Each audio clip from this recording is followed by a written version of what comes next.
అసలు ఎలా మిస్ అయ్యారు రాబిన్? ఒక్కడిని చంపలేకపోతుంది. ఇంకా ఎంతమందిని చంపుతావు శివాజీ? సూర్యమ్మ మేనమ్మ.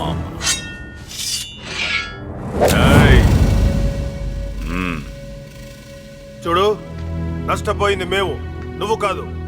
అయినా ఇంకా మమ్మల్ని చంపాలనుకుంటున్నావు. తప్పు శివాజీ. ఏ చంపేస్తావా? నిన్నటిదాకా అలాగే అనుకున్నాను. మరి ఇప్పుడు భయం వేస్తుందా? అవును. సూర్య శైలజని ప్రేమిస్తున్నాడని తెలిసిన తర్వాత నిజంగానే భయం వేస్తుంది. మన మధ్య జరిగే గొడవల్లో శైలజ సూర్యకి ఎక్కడ దూరం అవుతుందోనని భయం వేస్తుంది.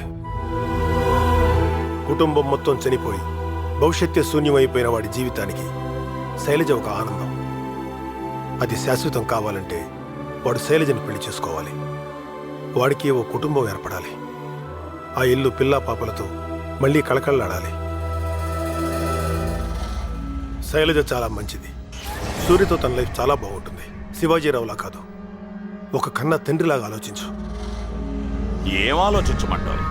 వాళ్ళిద్దరికీ పెళ్లి చేసి నా తప్పులు ఒప్పుకుని జైలుకి వెళ్ళమంటావా? నెవర్. సూర్య చాలా తెలివైనవాడు. నా కూతుర్నే నాకు వ్యతిరేకంగా మార్చి నా మీదే ప్రయోగించాలనుకున్నాడు. అందుకే ఎవరు చెబితే తను నమ్ముతుందో ఆ వ్యక్తినే తెర మీదకి తీసుకొచ్చాను. తనే మీ కుటుంబాన్ని చంపిన నా డ్రైవర్ భార్య. డ్రైవర్ భార్య? తనెక్కడుంది? యాక్సిడెంట్లో చనిపోయింది కదా. పాపం ఆ విషయం శైలజకు తెలియదు. ఇదంతా నిజమేనని నమ్మింది. ఇంకో విషయం, ఆ డ్రైవర్ భార్యని యాక్సిడెంట్ చేసి చంపించింది నేనే. ఎందుకంటే ఆ సంఘటనకు సంబంధించి సాక్ష్యాలేవి మిగలకూడదని. అలాగే నా వియ్యంకుడు జయచంద్ర చావు కూడా. తన కూతురుతో నా కొడుకు పెళ్లి జరిగిన కొద్ది రోజులకే తను ఎందుకు చనిపోయాడో తెలుసా? పెళ్ళైన తర్వాత వాడి అవసరం తీరిపోవడంతో నేనే చంపించాను. ఇలా నా జీవన ప్రస్థానంలో తన మన అనే భేదం లేకుండా ఎందుకు చంపుకుంటూ వస్తున్నానో తెలుసా? నా జీవితాశయమైన ముఖ్యమంత్రి పదవిని అందుకోవడం కోసం. అటువంటి దానికి అడ్డొస్తే మిమ్మల్ని చంపకుండా ఎలా ఉండమంటావు? ఆ సూర్యాని, నిన్ను, మీకు సహాయం చేసిన ఆ కుటుంబంలోని పిల్ల పాపలతో సహా ఏ ఒక్కరిని బతకనివ్వను. చంపేయండిరా.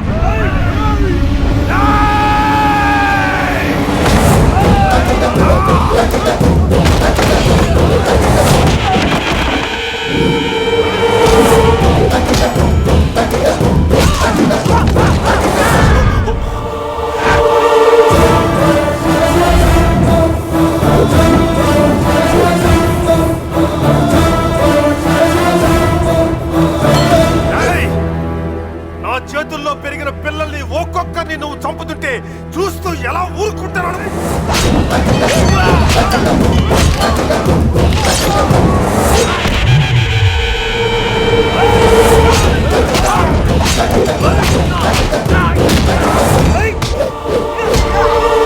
మంచిగా చెప్పడం వినకపోతే నేను ఇక్కడే చంపి సూర్యాన్ని కాపాడుకోవటం రెంటికి సిద్ధపడే వచ్చానురా.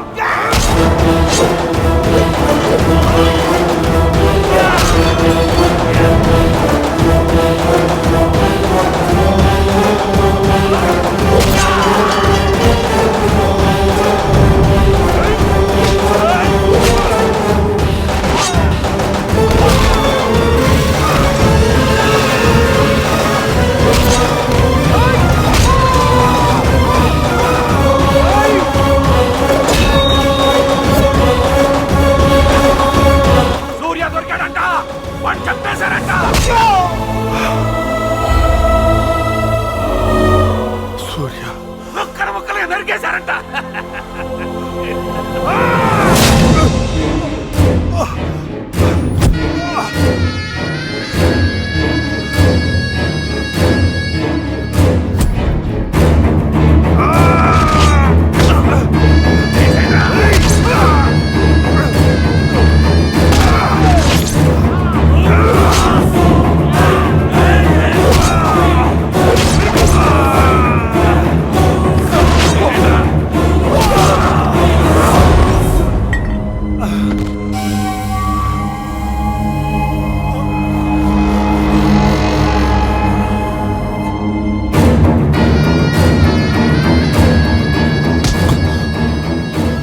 అనుబంధమేరా మనిషికి శత్రువు.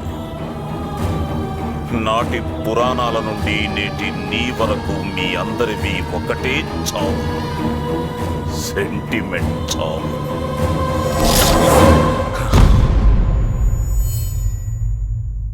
ఈ బాడీని తగిలేస్తే వీడేమైపోయాడో ఎవరికి తెలియకుండా పోతుంది.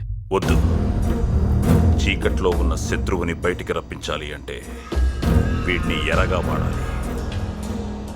వీడి సెల్ ఫోన్లో సూర్య నెంబర్ ఉంటుంది, కలిపి సినిమామా శివాజీ.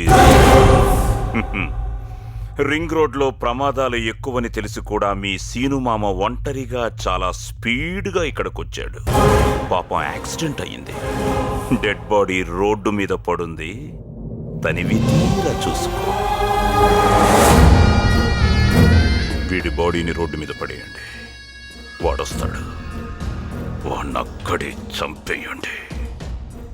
సన్మాన సభలోకి నేను అడుగు పెట్టేసరికి శత్రు సంహారం జరిగిపోవాలి.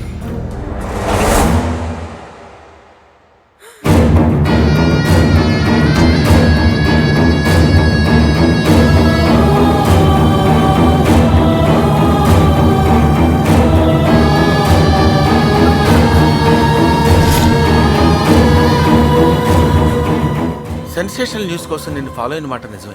ఇది షూట్ చేసింది మాత్రం అందుకు కాదమ్మా. సూర్య ఫ్యామిలీలో ఉన్న చివరి వ్యక్తిని కూడా మీ నాన్నే చంపేశాడన్న విషయం బయట ప్రపంచానికి తెలియాలని ఇది షూట్ చేశానమ్మా. బహుశా అతని బాధ దేవుడు అర్థం చేసుకున్నాడేమో, అందుకే ఈ సాక్ష్యం దొరికింది. లేకపోతే నీతో సహా సూర్య చెప్పింది ఎవరూ నమ్మేవాళ్ళు కాదమ్మా.